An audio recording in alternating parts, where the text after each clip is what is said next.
श्री स्वामी समर्थ। दीपामावस्या, जिला दीपामावस्या किंवा आषाढ अमावस्या म्हणून देखील ओळखले जाते, यावर्षी 2025मध्ये 24 जुलै 2025 या दिवशी दीपामावस्या किंवा आषाढ अमावस्या ही साजरी केली जाणार आहेत। आपल्या हिंदू धर्मात, आपल्या हिंदू संस्कृतीला हा जो दिवस आहे तो अतिशय महत्त्वाचा आणि मानला जातो। महाराष्ट्र राज्यामध्ये दीपामावस्या अतिशय उत्साहात साजरी केली जाते। ही अमावस्या आषाढ महिन्यामध्ये जून जुलै या महिन्यामध्ये येत असते। आषाढ महिन्यातील जो शेवटचा दिवस असतो त्या दिवशी ही अमावस्या जी आहे दीपामावस्या साजरी केली जाते। हिला आषाढी अमावस्या या नावाने देखील ओळखले जाते। या दिवसाचे महत्त्व आपण आज या व्हिडिओमध्ये जाणून घेणार आहोत। त्या अगोदर तुम्ही चॅनलवरती नवीन असाल तर चॅनलला सबस्क्राईब करा, व्हिडिओला लाईक करा आणि कमेंटमध्ये श्री स्वामी समर्थ अवश्य लिहा। चला तर मग या अमावस्येचे महत्त्व काय आहे ते जाणून घेऊया। दीपपूजन, दीप म्हणजेच दिवा। दीपामावस्येच्या दिवशी दिव्यांची पूजा केली जाते। घरातील सर्व दिवे स्वच्छ धुवून त्यांची पूजा केली जाते। या दिवशी दिवे लावणे अत्यंत शुभ मानले जाते। असे म्हणतात की दिव्यांच्या प्रकाशामुळे घरातील अंधकार आणि नकारात्मकता ही नाहीशी होते व समृद्धी आणि सकारात्मक जी ऊर्जा आहे तर ती घरात येते। या दीपामावस्येच्या दिवशी संपूर्ण घर स्वच्छ करून दिवे लावले जातात, फुलांचे तोरण लावतात, घरासमोर रांगोळी काढतात। मातीचे दिवे किंवा धातूचे दिवे यांच्यामध्ये तेल किंवा तूप टाकून हे दिवे संध्याकाळी पेटवले जातात।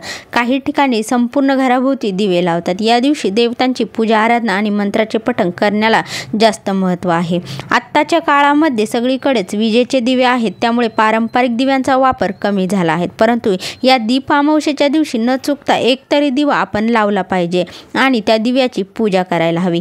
काही लोक दीपामावस्येला गटारी अमावस्या असे देखील म्हणतात, कारण दीपामावस्येच्या दुसऱ्या दिवसापासून चातुर्मास प्रारंभ होतो व पहिला महिना श्रावण चालू होतो। आणि तर बघा, दीप अमावस्येच्या दिवशी आपण पहाटे लवकर उठून स्नान करावे, तसेच स्वच्छ वस्त्र परिधान करावे, घरातील सर्व दिवे धुवून स्वच्छ करावे, देवघरासमोर पाट किंवा चौरंग मांडून त्याच्याभोवती सुंदर रांगोळी काढावी, पाटावर लाल रंगाचे वस्त्र अंथरून निरांजन, समई आणि पिठाचे दिवे मांडावेत आणि त्या दिव्यांची हळदी कुंकू, अक्षदा, फुले वाहून आपण दीप अमावस्येच्या दिवशी पूजा करायची आहे। तसेच या दिवशी लहान मुलांचं जे औक्षण आहे तर ते अवश्य या दिवशी दीप अमावस्येच्या दिवशी करायचं आहे, कारण की प्रकाश अंधकार दूर करून सारे काही उजळून टाकते असं मानलं जातं।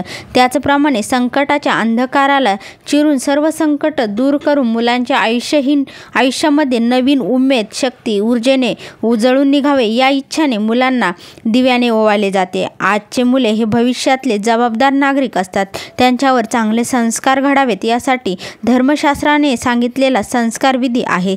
या संबंधात कृष्ण कथेत सांगितले आहेत। बघा, यमुनेच्या तीरावर जेव्हा गाई गुरांचा मृत्यू होऊ लागला तेव्हा यमुनेत लपलेल्या कालिया नागाला अद्दल घडवण्यासाठी कृष्णाने त्याला हरवून त्या कालिया नागवर स्वार होत सर्व गोकुळवासियांना भयमुक्त केलं होतं। त्यावेळी यशोदेसह सर्व सुवासिनींनी गोपाळकृष्णांची दिव्यांनी आरती केली, त्यांचं औक्षण केलं, तसंच तेज, धैर्य, शौर्य आमच्याही मुलांना मिळू दे अशी प्रार्थना देखील केली।